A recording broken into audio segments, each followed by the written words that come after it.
రోతరాతలు car కూతలు తిట్లు శాపనార్థాలకు care of గా మారిపోయింది సోషల్ మీడియా. భావ ప్రకటన స్వేచ్ఛ పేరుతో కొందరు హద్దులు దాటి ప్రవర్తిస్తున్నారు. వ్యక్తిత్వ హననానికి పాల్పడుతూ ఎదుటి వాళ్ల మనోభావాలతో ఫుట్బాల్ ఆడేస్తున్నారు.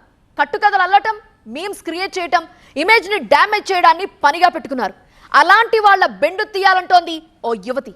ఇంతకీ ఆమెకు ఎదురైన చేదు అనుభవం ఏంటి? వెకిలి చేష్టలతో వేధించే పోకిరీలు, అసభ్యంగా సైగలు చేసే ఆకతాయిలు, ఎక్కడో ఒక్కడ రెచ్చిపోయే మృగాళ్లు, ఇలాంటి బేవర్స్ గాళ్లు ఇప్పుడు సోషల్ మీడియాకెక్కారు. రోత రాతలు, తప్పుడు కూతలతో భావ ప్రకటన స్వేచ్ఛ పేరుతో హద్దులు దాటి ప్రవర్తిస్తున్నారు. అమ్మాయిలను అవమానిస్తూ రాక్షసానందం పొందుతున్నారు. మొన్నటి వరకు సోషల్ మీడియా ఓ గౌరవప్రదమైన వేదిక, కానీ ఇప్పుడు వర్స్ట్ గా తయారవుతోంది అంటోంది యువతి. కొంతమంది పిచ్చి పిచ్చి కామెంట్లు, వాయిస్ల పేరుతో నానా రచ్చ చేస్తున్నారని ఆవేదన వ్యక్తం చేస్తోంది. ప్రాపగండా అనేది నిత్యకృత్యంగా మారిందని, ముగ్గురిపై చర్యలు తీసుకోవాలంటూ హైదరాబాద్ పోచారం ఐటీ కారిడార్ పోలీసులకు కంప్లైంట్ చేసింది. నేను అన్నయ్య అని పిలిచేదాన్ని. 1 సంవత్సరంన్నర క్రితం వేరే వాళ్ళతో గొడవ పెట్టుకుని ఆ గొడవలో నాతో వచ్చి మాట్లాడి, నేను ఎటువైపు న్యాయం ఉందో అటువైపు మాట్లాడినందుకు నా మీద కోపంతో నా మీద అరిచి ఫోన్ నిలకేసి కొట్టి నన్ను బ్లాక్ చేశాడు. అన్నయ్య అని పిలిపించుకున్నవాడే వేరు గ్రూపుల్లో చెడుగా మాట్లాడటం మొదలుపెట్టాడు అన్నది యువతి ప్రధాన ఆరోపణ. అతనితో పాటు మరికొందరి వేధింపులు తట్టుకోలేక సోషల్ మీడియాలో వీడియో రిలీజ్ చేసింది.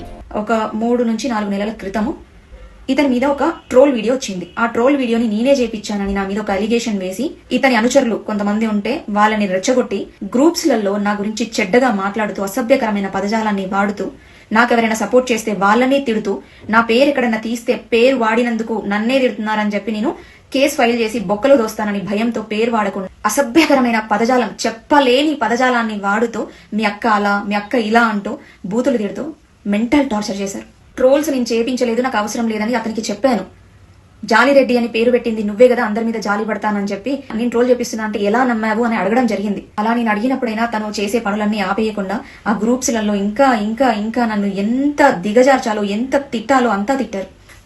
ఎమ్ము వర్డ్స్ తో నన్ను తిడుతూ నా ఫేస్ ని ఆ పేజ్ లో పెట్టి అసభ్యకరంగా మాట్లాడుతూ ఆ పేజ్ క్రియేట్ చేశారు.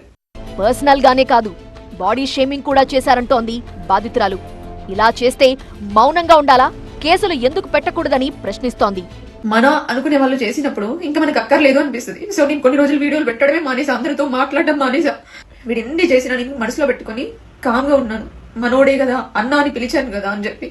కానీ వీడి మీద ఒక వీడియో చేసినందుకు ఒక లేడీ మీద కేసు వేస్తా అని బెదిరిస్తున్నాడు. నీ మీద ఒక వీడియో వేస్తే నువ్వు కేసు వేస్తావు, నువ్వు అంత తోపువి, అంత తురుంబే అయినవా?